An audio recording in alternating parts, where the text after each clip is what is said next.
Aussitôt, Antoine déclare que la bête du Gévaudan est morte. Dans les heures qui suivent, le loup est remis entre les mains d'un chirurgien de Sceaux qui va l'autopsier et commencer son embaumement.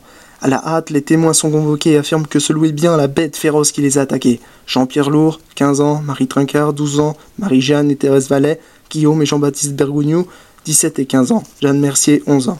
Puis la dépouille part à Clermont-Ferrand pour être naturalisée. Le loup, ainsi préparé pour être présenté au roi et à la cour. Escorté comme un trésor par Antoine fils, le loup des Chazes parvient au château de Fontainebleau le 1er octobre. Louis XV est au comble de la satisfaction. Le 3 novembre, François-Antoine quitte le Gévaudan. Il sera accueilli en héros par le roi. Quelques jours plus tard, et empochera une prime énorme de 9600 livres, qu'il partagera équitablement entre les membres de son équipe.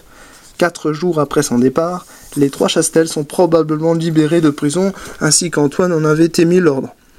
Antoine a-t-il eu raison de la bête du Gévaudan, ou cette histoire du loup du bois des Chazes n'est-elle qu'un coup monté pour en finir avec l'affaire qui ridiculise le roi de France? Antoine, ami intime du roi, est-il l'instrument ou le complice d'une supercherie? Des indices sérieux et concordants incitent de nombreux historiens à penser que le loup du bois des Chazes ne pouvait être la bête et qu'Antoine ne pouvait l'ignorer. Officiellement, la bête du Gévaudan est morte, thèse que l'absence de blessés et de morts semble confirmer. Un jeune homme de l'Orsière affirme pourtant avoir été attaqué par la bête le 28 septembre et des enfants déclarent l'avoir aperçu traverser un pré à Chabanol le 21 octobre. Mais ces témoignages ne sont pas pris en considération. Les habitants de la Margerite commencent à reprendre espoir. Pauvres gens, ils ne sont pas au bout de leur souffrance car le 2 décembre 1765, la bête surgit à nouveau, dans la région des Trois-Monts, plus destructrice que jamais.